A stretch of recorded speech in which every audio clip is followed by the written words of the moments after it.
ação. Bem, primeira coisa básica, a palavra advento, que nós também temos na nossa língua portuguesa, nós herdamos do latim. Nós sabemos que o português é a última flor do Lácio, né? E, portanto, a nossa língua está carregada de expressões latinas. Sobretudo quem trabalha aí no mundo jurídico sabe muito bem disso. A palavra advento vem de adventus, né? E a palavra adventus significa justamente chegada. Bem, aí fica fácil. Estamos nos preparando para a chegada de quem? Claro, a chegada de nosso Senhor e Salvador Jesus Cristo. Ao longo do tempo do Advento, a igreja vai colocando leituras para nós que falam um pouquinho sobre o final da história, ou seja, o fim do mundo. Não dando datas. Tem muitos por aí, né, meio malucos, que colocam datação do fim do mundo. Nós não colocamos datas, né? E por que nós não colocamos datas? Porque o católico, o cristão verdadeiro, ele procura sempre deixar o seu coração em sintonia com o Senhor. De forma que quando o Senhor volta, não o pegue de surpresa, né? Então, ao longo desse tempo do Advento, nós estamos meditando, as leituras vão adquirindo meio que, a gente chama isso de gênero apocalíptico. Uma palavrinha complicada para falar sobre a seriedade da vinda de nosso Senhor Jesus Cristo, que irá consumar a história. Ou seja, para nós, a história humana não é obra do acaso, ela é fruto da providência. É um Deus providente que nos rege. Nada acontece por acaso. E mesmo dos grandes males, dizia nosso querido Papa Bento XVI recentemente, né? Mesmo dos grandes males, Deus é sempre capaz de tirar grandes bens. De um grande mal, Deus tira um grande bem. Portanto, a história não está acontecendo à mercê. A história tem um começo, tem um meio e tem um final. Quem que virá pôr um final nessa história? Rezamos sempre em toda a Santa Missa, nas missas solenes, sobretudo no domingo, no Crê em Deus Pai, ou seja, no credo, né? Que virá para julgar os vivos e os mortos. Então o tempo do Advento, meus irmãos, ele nos ajuda a meditarmos sobre a vinda do Senhor em dois aspectos. Quais são esses dois aspectos? Importante que você aprenda como católico. Primeiro, a primeira vinda. Quando se deu a primeira vinda? Fácil. No dia que nosso Senhor Jesus Cristo se encarnou. O verbo que sempre existiu, né? O verbo do Pai, o verbo eterno, a palavra do Pai se encarnou. O verbo se fez carne e habitou entre nós, nos diz o evangelista São João, lá em Belém, na gruta, naquela manjedoura singela, o Senhor nasceu. Então essa é a primeira vinda. A igreja quer que nós nos preparemos para essa vinda do Senhor. E a segunda vinda, qual é? A segunda vinda a gente chama de um termo grego, a gente chama de parousia. Mas como assim essa segunda vinda? A segunda vinda será quando o Senhor vier em glória, em majestade. Há um santo da nossa igreja, esses dias mesmo, no ofício das leituras, ele falou isso, eu não vou me lembrar o nome dele, são tantos santos, graças a Deus, mas ele falava assim, que na primeira vinda o Senhor veio discretamente, como uma chuva fina que orvalhou a terra. Na segunda, todos verão. Na primeira, pouca gente percebeu, só os corações mais atentos, né? E humildes, os pastores, os magos, São José, Nossa Senhora. Na segunda, todos verão. O Senhor virá vitoriosamente, não é? Na primeira, ele veio enfaixado em panos, que a sua mamãe improvisou. Na segunda, ele vem num manto de luz, de esplendor e de justiça, para julgar os vivos e os mortos. Então, essa é a segunda vinda. Mas, ao mesmo tempo, a igreja, a nossa querida igreja, Santa Igreja da Nossa Mãe, ela quer que a gente medite também, gente, sobre uma espécie de terceira vinda. Vou explicar para você. Quais são os dois aspectos clássicos da vinda do Senhor? Vamos recapitular? O seu Natal e a segunda, a parousia, quando o Senhor vier nas nuvens. A terceira é uma vinda intermediária. Como assim, padre, uma vinda intermediária? Explica isso. Eu explico. Tem muita gente que nesse exato momento no mundo está morrendo, está deixando essa vida, está deixando esse mundo e voltando para o Senhor no juízo particular. Não é? Então, para essas pessoas, o Senhor está voltando também. Essa é a vinda intermediária. E o evangelho de hoje ele é muito feliz, porque ele fala para nós, para a gente se preparar para o Advento, primeiro domingo, né? Ele fala assim que Deus é como se fosse o dono de uma casa. E ele colocou os empregados para trabalhar, quer dizer, somos nós, ninguém pode estar de braço cruzado, né? E deixou um porteiro tomando conta. E esse porteiro está de olho na gente, né? E ele fala que o dono da casa vai voltar para alguns de madrugada, talvez para outros à meia-noite, para outros ao amanhecer. Quando eu leio esse texto, eu fico pensando assim. Você já reparou que tem gente que parte dessa vida tão novinho, né? Às vezes, esses dias vinha um papai chorando porque o filho dele foi levado dessa vida com 8 anos de idade. Em princípio, esse papai até se revoltou, né? Porque não entende, né? Evidentemente, as palavras cessam. Mas para nós que acreditamos em Deus, até desse aparentemente mal, Deus é capaz de tirar um grande bem, né? Então alguns partem com 8 anos, alguns nascem por um mistério que nós não sabemos e não estamos aqui para explicar, não é? Já morrem, já partem para o Senhor. Outros partem nonagenários, outros com 100 anos, 101 anos, é um mistério. Mas veja, o mais importante desse primeiro domingo do Advento é o seguinte: cedo ou tarde, nós vamos nos encontrar com o Senhor. E é por isso que o nosso coração deve estar em sintonia com o coração dele. Nós devemos ser surpreendidos pelo Senhor quando ele voltar, em amizade com ele, não separados dele, não deixando que o pecado nos domine, nos arrependendo, consertando aquilo que em nós está errado, pedindo perdão para as pessoas que nós magoamos, para que o Senhor não encontre a manjedoura da nossa vida suja. E eu acho interessante porque a primeira leitura de hoje é linda, né? A primeira leitura hoje é de Isaías, e Isaías, inspirado pelo Espírito Santo, ele fala assim: Senhor, eu sei que nós estamos em imundícia, a palavra que aparece é essa, imundícia, né? Eu sei que nós estamos em imundícia.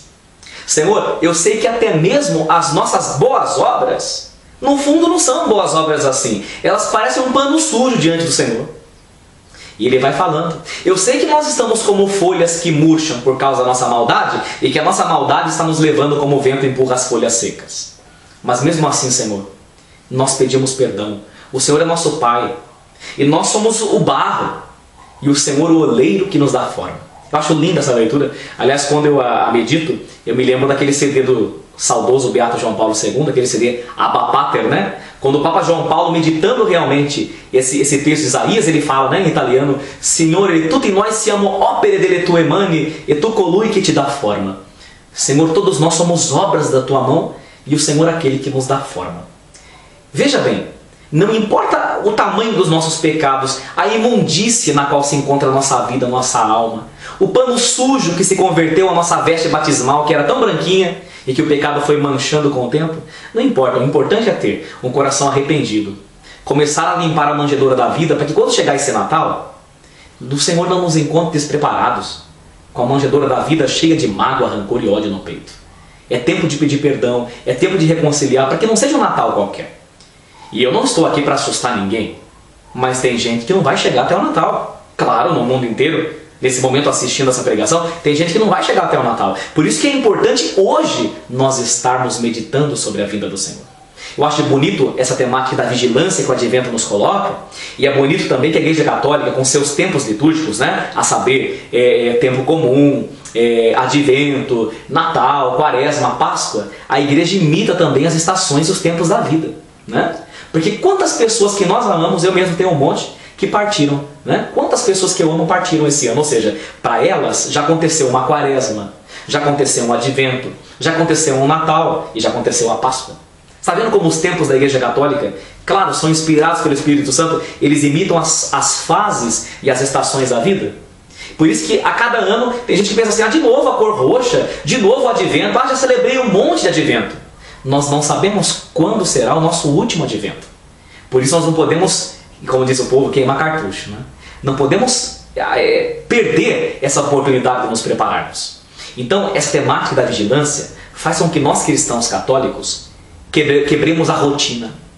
A coisa mais triste do mundo é você ver um casamento, né? Eles se amavam tanto, estavam apaixonados, e um casamento que virou rotina, né? Triste, né? Onde um não se preocupa mais com o outro, onde nem os filhos mais são importantes, os filhos vão estudando, o pai nem pergunta como foi o dia do filho, a esposa não se interessa pelo dia do marido, que chega cansado e estressado em casa. Não é triste um casamento que vira rotina? Não pode acontecer isso. Quem está no Senhor é sempre novo, é revigorado como as águias, né? Como diz também Isaías. Isaías tem textos belíssimos.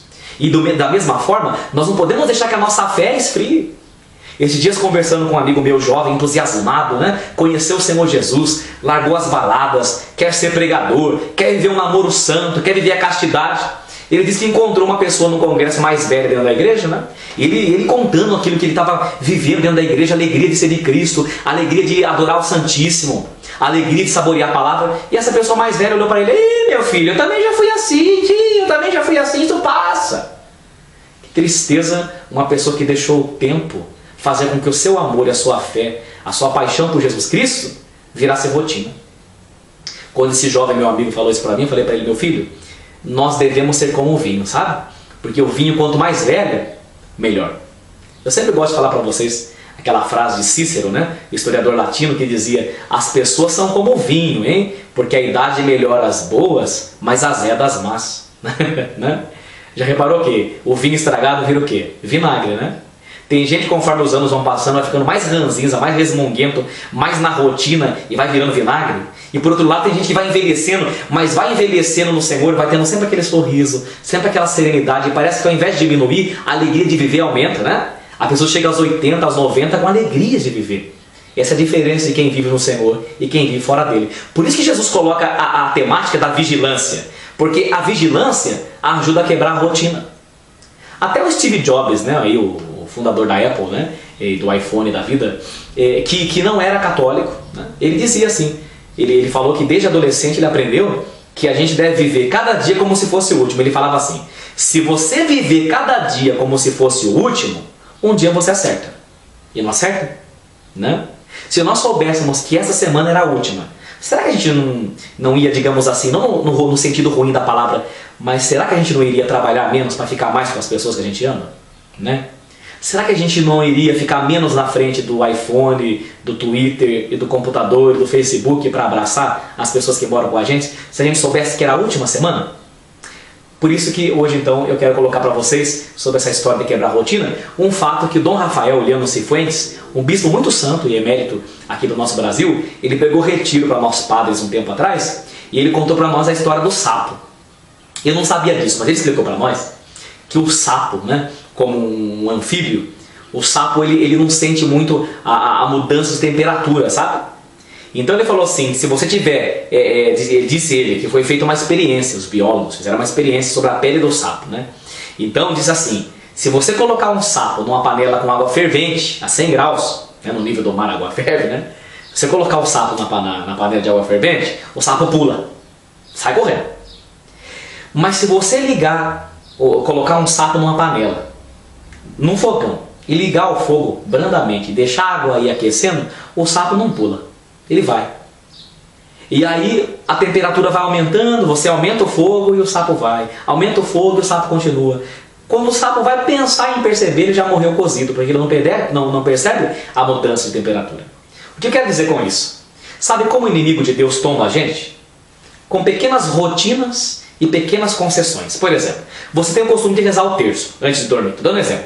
Não precisa ser antes de dormir, mas o importante é rezar, né? Aí você fala, hoje estou tão cansado, Deus entende, só hoje eu não vou rezar. Pronto, sobe o fogo do fogão.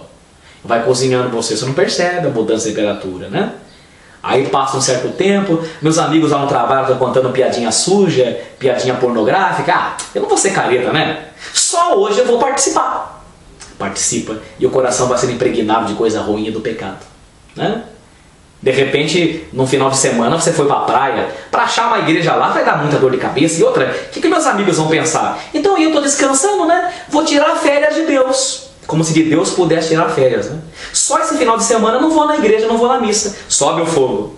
Quando você menos percebe, você é um sapo cozido, que o inimigo de Deus foi colocando circunstâncias na sua vida, que foi te assando e te assando devagarinho, sabe por quê? Porque ele sabia que se fosse de repente no soquetão, você ia pular fora igual o sapo. Então ele nos pega com pequenas concessões que nós nos fazemos. Por isso, irmãos, a vigilância ajuda a quebrar a rotina. O Senhor está voltando. Não importa a data, só importa que Ele nos surpreenda em amizade com Ele e com os nossos irmãos, varrendo de nosso coração tudo aquilo que realmente nos impossibilita de acolhermos o Senhor na manjedoura da nossa vida, pedindo perdão, tirando o ódio, tirando a mágoa. E quem sabe se nossa vida hoje está como um pano sujo que Isaías está falando, né? Como folha murcha, pedir perdão ao Senhor no sacramento da penitência, no sacramento da reconciliação, para que o Senhor nos devolva novo ânimo, novo fôlego, nova vida. Vida nova em Jesus Cristo. Você está se preparando? Vamos começar a nos preparar desde já, para que no Natal seja realmente um Natal diferente. E se o Senhor voltar, a gente vai dizer, oi Senhor, eu estava te esperando. Que Deus te abençoe e te proteja, viu? Imensamente. Em nome do Pai, e do Filho, e do Espírito Santo. Amém. Até mais.